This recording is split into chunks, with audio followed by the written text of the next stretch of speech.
que tu as déjà eu l'impression que des versets de la Bible se contredisent? Tout va bien? C'est normal, c'est pas surprenant.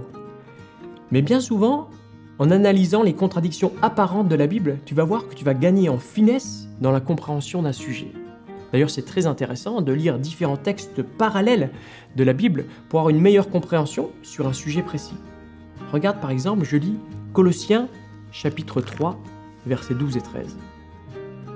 Ainsi donc, comme des élus de Dieu, saints et bien-aimés, revêtez-vous d'ardente compassion, de bonté, d'humilité, de douceur, de patience. Supportez-vous les uns les autres et faites-vous grâce réciproquement. Si quelqu'un a à se plaindre d'un autre, comme le Christ vous a fait grâce, vous aussi faites de même. Il faudrait toujours pardonner si quelqu'un a péché contre nous. Pourtant, il y a un texte dans Matthieu 18, verset 15, qui dit qu'il faudra aller voir la personne pour lui parler. Dans 1 Jean 5, verset 16, j'ai l'impression que je devrais prier pour lui quand il a péché contre moi. Alors je fais quoi? Je pardonne? Je lui parle? Je prie?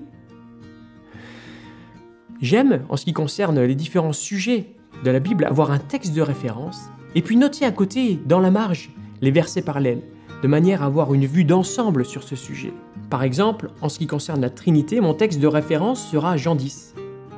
Pour la résurrection, ce sera 1 Corinthiens 15. Pour la question à savoir si Dieu change d'avis ou ne change jamais d'avis, ce sera Genèse chapitre 6.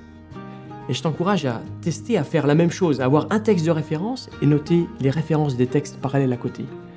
Je suis sûr que ça va t'aider dans la concentration au moment où tu es en train de lire la Bible. Ça donne beaucoup de joie aussi. Ça stimule d'avoir une vision de plus en plus large en ce qui concerne un thème précis.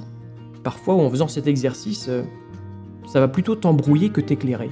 Heureusement, il y a des chrétiens plus expérimentés à qui tu pourras parler de ça et puis peut-être qu'ils auront une idée pour t'orienter dans tes recherches.